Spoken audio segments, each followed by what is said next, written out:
Hi hello everyone, welcome back to my channel. तो आज मैं लेके आई हूँ क्लास 6 के हिंदी चैप्टर 10। चैप्टर का नाम है भीष्म की प्रतिज्ञा। तो आइए हम इसका क्वेश्चन से सॉल्व करते हैं। पार्ट सी, हमारा पहला क्वेश्चन है, शांतनु कहाँ के महाराजा थे? तो इसका आंसर है शांतनु हस्तिनापुर के महाराजा थे। सेकेंड क्वेश्चन है हमारा, निषाद राज ने राजा से अपनी कन्या के विवाह के लिए क्या शर्त रखी? तो इसका आंसर है, निषाद राज ने राजा से अपनी कन्या के विवाह के लिए शर्त रखी कि मेरी पुत्री से उत्पन्न बालक ही राजगद्दी पर बैठेगा, तब हम अपनी कन्या का विवाह आपके साथ करेंगे। थर्ड क्वेश्चन है हमारा, राजा को निषाद राज की शर्त मानने में क्या कठिनाई थी? तो इसका आंसर है, राजा को देवव्रत नामक एक पुत्र थे जो महान योद्धा थे। उनमें राजा होने के सारे गुण वर्तमान थे। निषाद राज की शर्त मानना देवव्रत के साथ अन्याय होता। राजा से देवव्रत के प्रति अन्याय करना असंभव था। यही कठिनाई थी। फोर्थ क्वेश्चन है हमारा, देवव्रत ने हस्तिनापुर की गद्दी पर नहीं बैठने की प्रतिज्ञा क्यों की? तो इसका आंसर है, देवव्रत महान पितृभक्त थे। वे अपने पिता को उदास नहीं देखना चाहते थे, अतः उन्होंने पिता के दुख दूर करने के लिए प्रतिज्ञा की कि वे गद्दी पर नहीं बैठेंगे।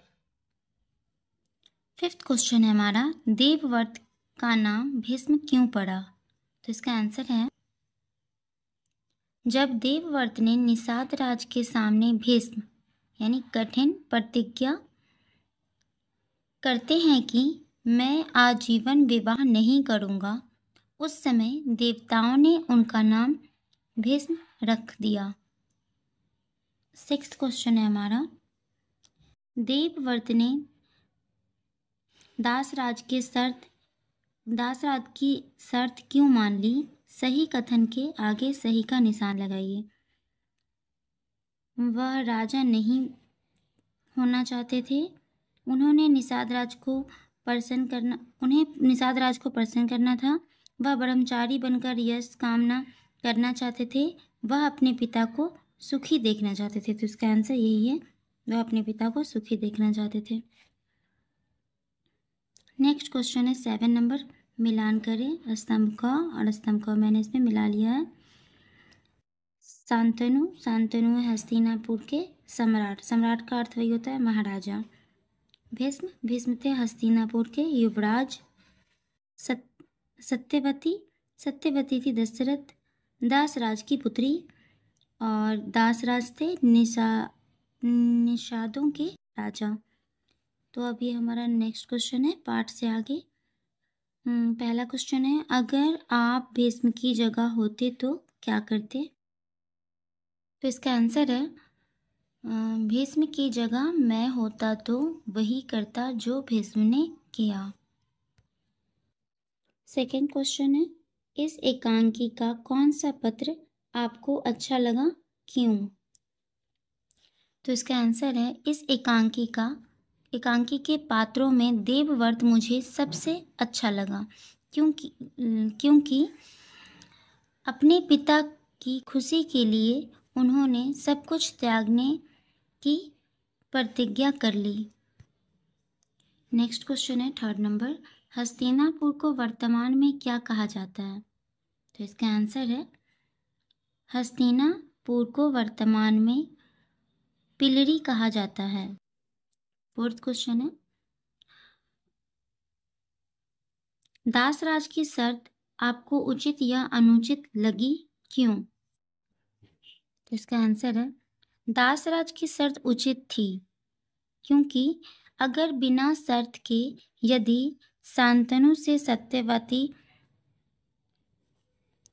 सत्यवती का विवाह होता तो राजगद्दी के लिए कलह अवश्य होता। अतः हस्तिनापुर को कलह का केंद्र होने से बचाने के लिए उसने शर्त रखी। अब है हमारे यहाँ पे व्याकरण। नंबर 1, वाक्य प्रयोग द्वारा अंतर बताइए। कुल, कूल, नारी, नारी, अस्त्र, शस्त्र, पूरी, पूरी, सेवा, शुश्रूषा। तो इसका अर्थ हम देखते हैं। तो जैसे कुल, कुल कितने रुपए हैं? कुल, गंगा के दोनों कुलों में शहर है। नारी, नारी जाति का सम्मान करो। नारी, उसकी नाड़ी बंद हो गई, यानी नस। अस्त्र, गदा एक अस्त्र है। शस्त्र, वाण एक शस्त्र है। पूरी, द्वारिका शहर को द्वारिकापुरी कहते हैं। पूरी, भोज की व्यवस्था पूरी कर ली गई है। सेवा, नौकर मालिक की सेवा करता है। शुश्रूषा, पुत्र पिता का शुश्रूषा करता है। नेक्स्ट है निवास स्थान में योज्य चिन्ह, ये डैश लगे हुए हैं। इस तरह के अन्य उदाहरण पाठ से चुनकर लिखें। तो ये मैं लिख चुकी हूँ, मैं आपको दिखा रही हूँ। जैसा कि हमने लिखा है, निवास स्थान, नारी, रत्न, सूर्य, चंद्र, भरत, कुल, भीष्म देवता, देवता तुल्य, स्नेह, सूत्र, साफ साफ। इतने ही थे। आप फिर से ट्राई करके आप खुद से भी ढूंढ सकते हैं कि इस तरीके का कितना सारा लिखा हुआ है। नेक्स्ट है उदाहरण के अनुसार लिखें, जैसे महाराज, युवराज, निषाद राज, दासराज। तो सत्यवती का कर्णवती, मायावती, दुर्गावती। हस्तिनापुर का दानापुर, समस्तीपुर, मुजफ्फरपुर। द्वारपाल का धर्मपाल, देवपाल, भंडारपाल। रामचंद्र का ध्यानचंद्र, ज्ञानचंद्र, श्यामचंद्र। राजा रानी, माता पिता, दादा दादी, भैया भाभी। इंद्रपुरी, धर्मपुरी, जनकपुरी, काशीपुरी। तो ये हमारा 10 चैप्टर कंप्लीट हो गया। आई होप कि आपको मेरा वीडियो अच्छा लगा होगा। तो मिलते हैं नेक्स्ट चैप्टर में, तब तक के लिए बाय बाय।